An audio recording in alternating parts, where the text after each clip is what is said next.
soo dhawaada saaxiibayaal, fiidiyowga waxaan kaga hadli doonaa filimka Barbar Deqow. Dhacdada ama sheekada filimka laga alifay iyo shakhsiyadda Jay Farma iyo Dia Kapoor oo ah labada qofood oo filimka ku socda ama leading actresska ka. Dia Kapoor aka DK waxa ay ku dhalatay sanadkii 1986 London, isbitaal ku yaala. Jay Farma asna waxa ku dhashay India. Dia Kapoor aabaheeda waa ganacsade, wuxuu u soo guurayaa oo familkiisa dhan u soo rarayaa India. Dia hooyadeeda waa British, aabaheedana waa Hindu. Waxay u soo guurayaan Hindiya oo ay halkaas ku soo wareegayaan, labadoodaba deegaanna ka dhiganayaan. Wuxuu waqtiga saamaxayaa in Dia iyo Jay ay isku noqdaan, hal goobna wax ku bartaan yaraantooda ilaa ay ka weynaadaan. Labadooda waxay noqonayaan dad saaxiibo aad isugu dhow, xiriir samaysta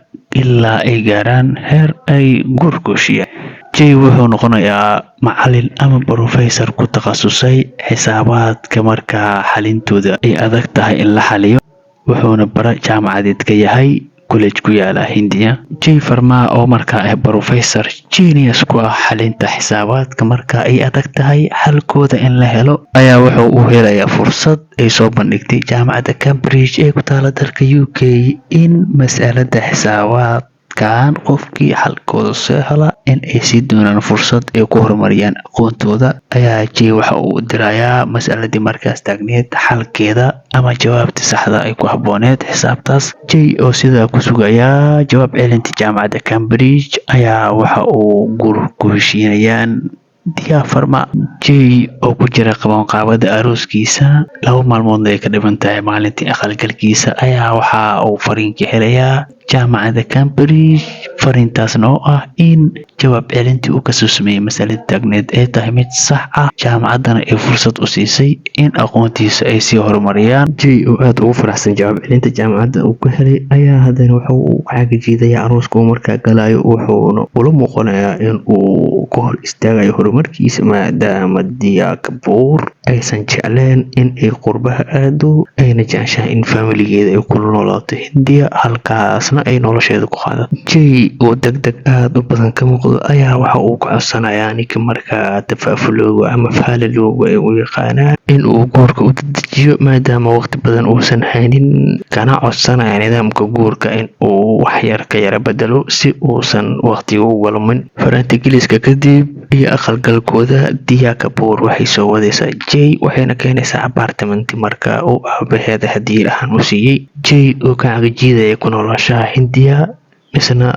doonaya in uu horumarkiisa sii wato, Londonna aado, ayaa Dia waxa uu sheegayaa inuusan rabin inuu halkan ku noolaado, uuna doonaya labadooda in ay noloshooda ku horumariyaan London, halkaasna ay ku noolaadaan. Dhanka kale, Dia ayaa waxa ay leedahay Jay, maxaa kaa maqan? Indhahaagu xaggee ku maqan yihiin? Horumarkaagu waa aniga, indhahaagu maxaa kaloo ka maqan ay raadinayaan? Dunidaadu waa aniga ayaa adiga wax walba ku ah, wax walbana aniga ayaa ku qaban kara adiga. Jay oo u arkaya marxaladan in uusan ku horumarin karin nafsadiisa iyo aqoontiisa, ayaa waxa uu Dia ku oranayaa nolosheeda waxay ku dhisan tahay aqoonteeduna waa xisaabaadka. Dia oo aad ugu xun misna dareemaysa in uusan badaninin Jay ku noolaanshaha halkan, ayaa ayadoo cariisan waxay kaga tagaysaa guriga. Jay oo dareemaya stress iyo walwal aad u badan ayaa waxa uu markaa cabayaa dhala champagne oo meesha taalay. Habeenka oo dhanna waxa uu ka fikirayaa oo waqtigiisa ugu badan ku qaadanayaa sida uu Dia ugu qancin lahaa in ay halkan ka tagaan. Ugu dambeyn halkaa ayuu ku mir daboolmayaa oo uu ku seexanayaa. Markii la gaaro aroortii, Jay waxa uu soo toosayaa ayadoo wax walba ay isbedeleen, asigoo jiifa hotel ku yaala Thailand, gabarna ay dhinaciisa jiifto.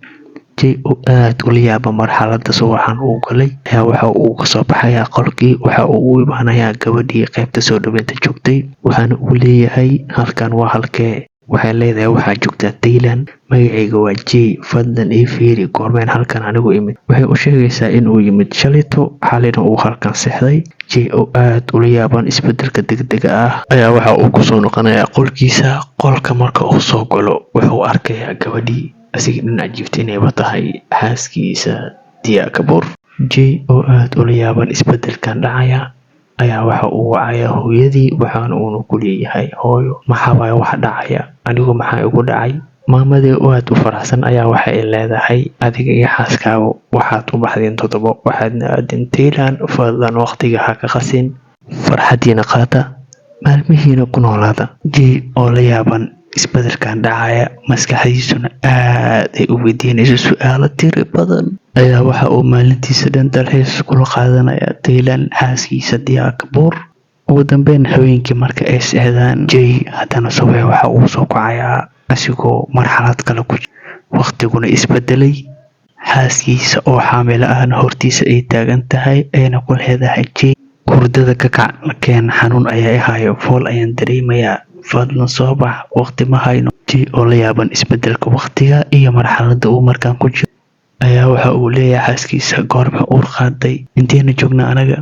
maxaa aniga ugu dhacaya xaaskiisa ayaa ku oranaysa su'aalahaaga jawaabahooda waqti uma hayno keen xanuun ayaan hayo soo bax ugu dambeyn waa uu soo wadayaa banaanka marka uu soo baxo waxa uu arkayaa baraf soo da'ayo waxa uuna ogaanayaa cabaar kadib marka uu soo socdo in ay joogaan Cambridge London jay oo yaaban ayaa waxa uu xaaskiisa weydiinayaa goormeen anaga London nimid xaaskiisa oo dareemaysa xanuun waxa ay leedahay fadlan hadalka badan iga jooji gaariga hadalkaaga micno darada ah waqti uma ugu dambeyn markii ay isbitaalka yimaadaan isbitaalka waxa uu ku arkayaa familigiisa oo goobtaba kaga soo horeeyay jay oo yaaban marxaladda uu markaan ku jiro iyo waqtiga sida degdeg ah uu isku bedelayo ayaa ugu dambeyn xaaskiisu waxay dhalaysaa wiil kadib isbitaalka ayay kasoo baxayaan guriga ayay imaanayaan xilliga habeenkii marka la gaaro sida caadada ahayd jay marka uu seexdo haddana subaxii waxa uu soo toosayaa iyadoo waqtiga isbedelay asigoo dhex fadhiya xiiso uu ka bixinayo jaamacadda